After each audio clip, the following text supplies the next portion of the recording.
In the summer of 1926, Amundsen was not alone in his attempt to reach the North Pole. American and British teams were also planning polar flights. In April, the New York Times had announced, "Massed attack on the polar regions begins soon." Tiny Kings Bay was a hive of activity as news correspondents from around Europe and America arrived to report on the spectacle of competing national teams racing into the Arctic wastes to seek glory and fame in their newfangled flying machines, and perhaps to announce the existence of the Earth's final undiscovered islands. There was also a competing Norwegian-German airship expedition, which planned to cross over the North Pole the following year using a much larger, fully rigid airship of German design, and Australian aviator George Herbert Wilkins was leading an American expedition to fly to the North Pole from Point Barrow, Alaska, in spite of Amundsen's failed attempt from there 2 years earlier. There were even reports of a Russian overland expedition. Bernd Balchen, a young Norwegian pilot and Air Force lieutenant who was part of Amundsen's ground crew, recorded the arrival of a mysterious ship that was part of the massed attack. All morning long we have paused now and then in our work and glanced at the smoking funnel on the horizon and muttering uneasily to each other, "We are not sure yet. It could be a supply ship for the mine or a sealer headed for ice pack." We looked over the tar paper roofs of the mining camp towards the superintendent's house on the hill where Captain Amundsen is living. Has he heard yet? Does he know? The ship neared Kings Bay before it radioed ashore. It was the American ship, Chantier, carrying Lieutenant Commander Richard E. Byrd of the U.S. Navy. His pilot, Floyd Bennett, 50 men who formed the expedition party, and 2 Fokker trimotor aeroplanes, packed in crates, one named the Josephine Ford. The young and ambitious Byrd, who had made an exploratory flight in the vicinity of Greenland the previous year, was now planning to fly to the North Pole and return along the same route Amundsen and Ellsworth had attempted the previous year. Byrd later claimed that all 3 of us, Amundsen, Wilkins, and myself, are seeking to discover new land and also to conquer the Arctic from the air. It is not exactly a race, but there is an element of competition in there. Naturally, some of Amundsen's crew were suspicious and unfriendly. "All work at our base has halted," recalled Balchen, "and the men of the Amundsen expedition stand in silent groups along the bluff. We resent this foreign ship coming here to our country to snatch the prize, which we feel belongs to Captain Amundsen alone. We of his party are loyal to him to the point of worship, and any one of us would lay down our life without question for one of the greatest of all living explorers." Balchen's colourful description then focused on Amundsen, who had skied to inspect the newcomers. "We all look up to the lone figure on the hill behind us. People always turn to look at Roald Amundsen, as their eyes would be drawn to the tallest mountain. His face is expressionless, and we cannot read it. Beneath the thick tufts of his eyebrows, white as hoarfrost, his eyes in the deep sockets are hidden in shadow. His cheeks are leathery and folded in hard creases, with a fine network of wrinkles spreading out from the corners of his eyes, like a map of all the dog trails he has run. The most prominent feature of his face is the thin and arched nose, which gives him the look of an eagle. It is a face carved in a cliff, the face of a Viking." Hello everyone and welcome to this latest episode of Book Time with Elvis with me, Mark. And that piece at the beginning was an extract from a book I've just finished that I've mentioned before on this channel that I would like to review for you, if you will allow me. It was The Last Viking, The Life of Roald Amundsen by Stephen R. Bown.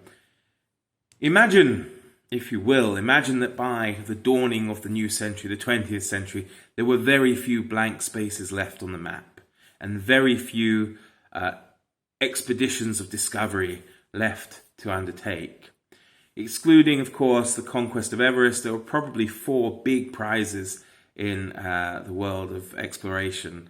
That of travelling through the Northwest Passage, again through the Northeast Passage, reaching the South Pole and also reaching the North Pole.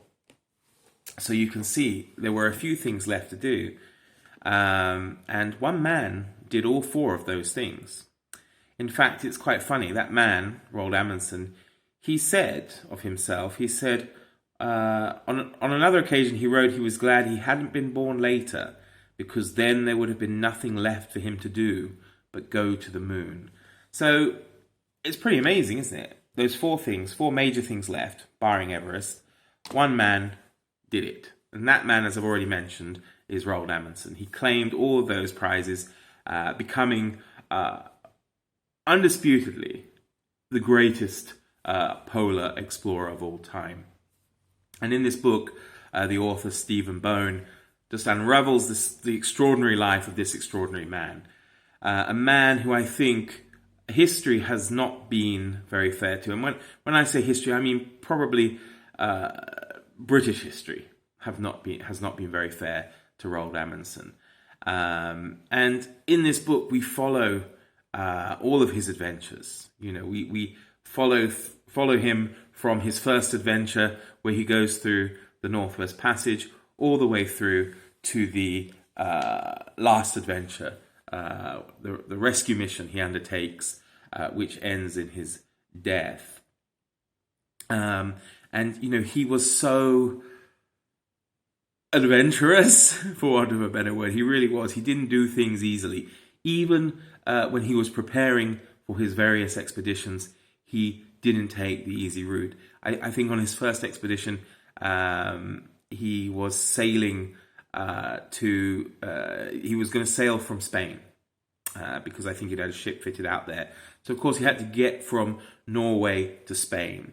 Now, most people probably would have, in those days, taken a train or a ship, or, you know, combination of both.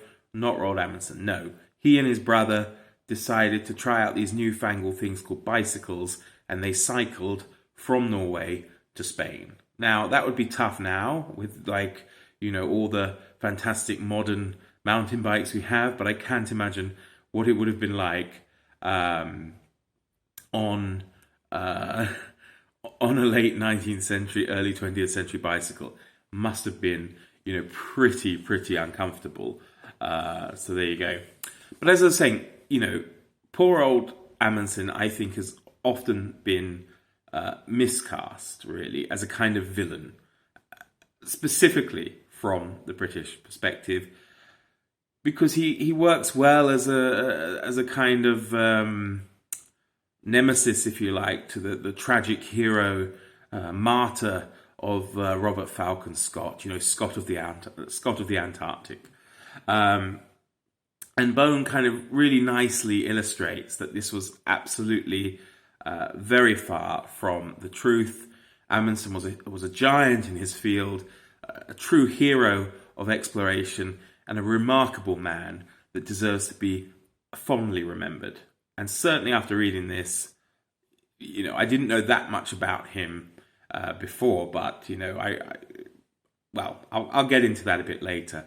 The book comes in at just under 400 pages. It's extremely well written, fast-paced, and even despite the fact that it is so fast-paced, you never feel like Bown's left anything out.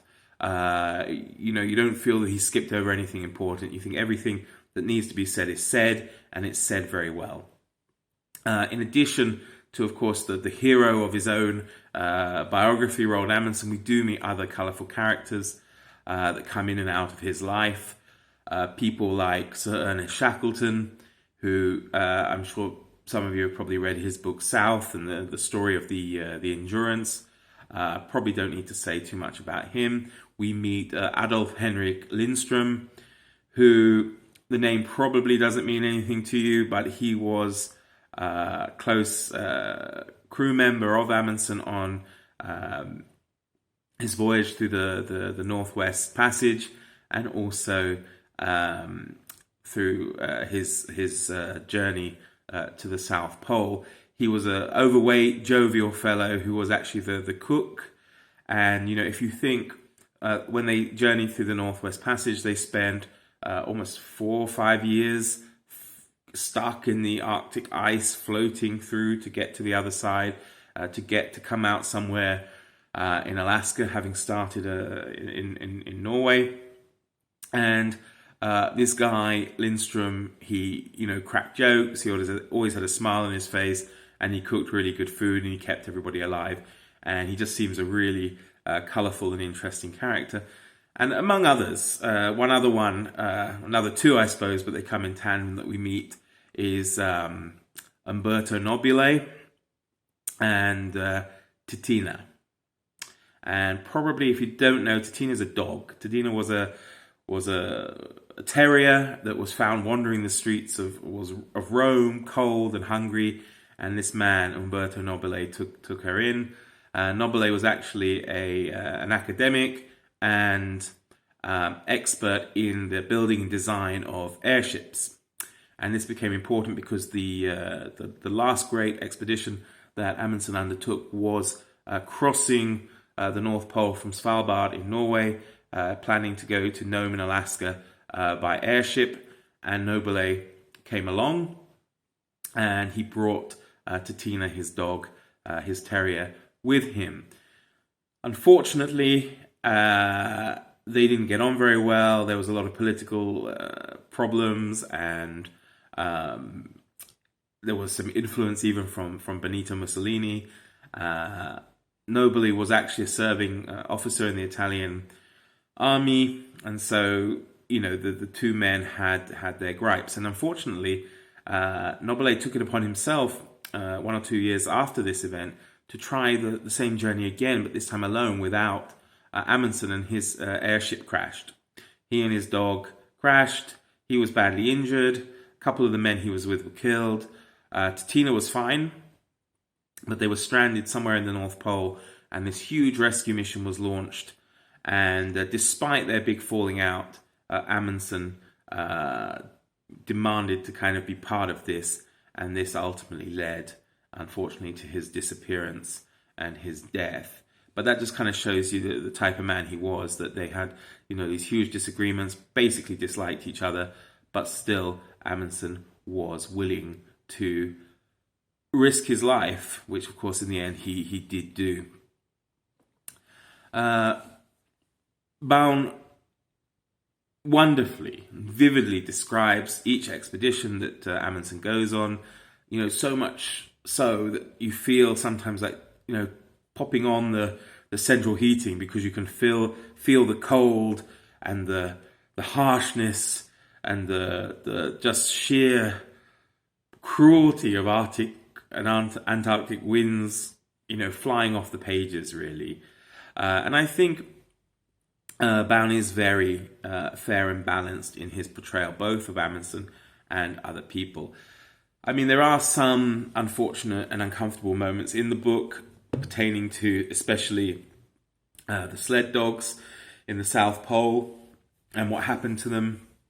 So if you're a little bit sensitive, you might want to gloss over that. However, again, Bown does talk about it in a way that illustrates how uncomfortable such a thing was, even for the people taking part in the expedition to the South Pole.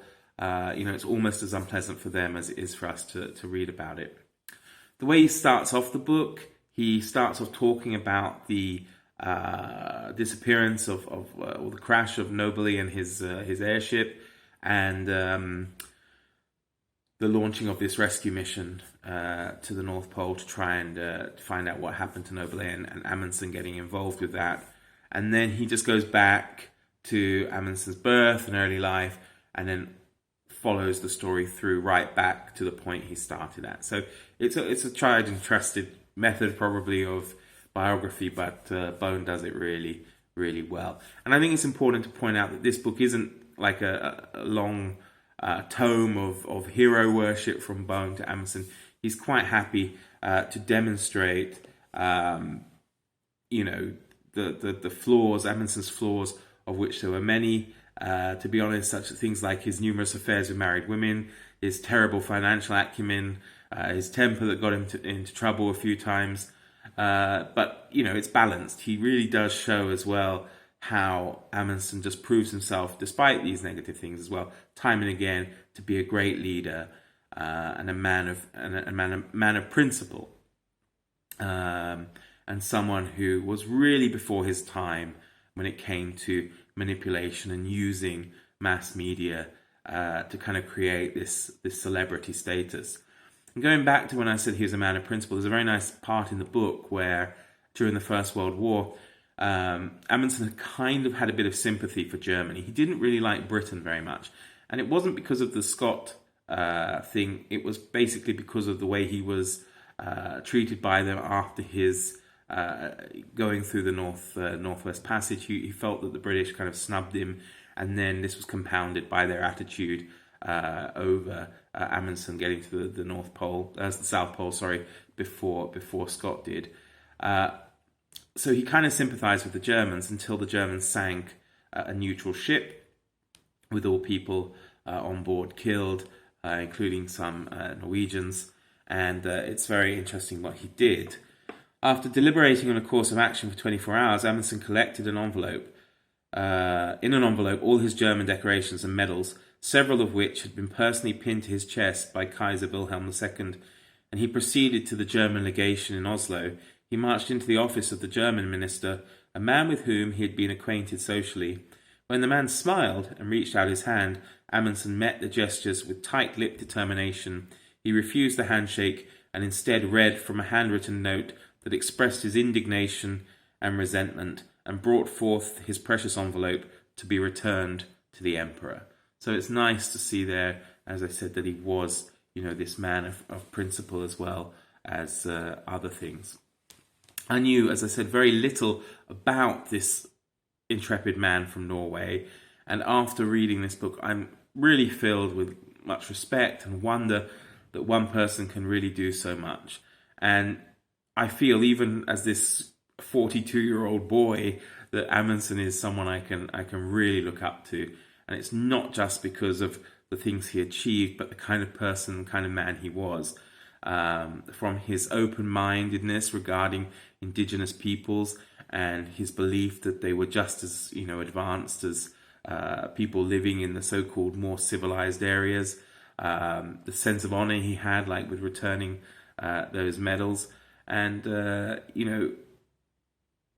and his humanity and his fragility with how upset he gets when he thinks that he's being treated unfairly with good reason, like some of the blame that was put on him with Scott's demise, but also his style of leadership. That's something, and it's something that even Sir Ernest Shackleton commented on.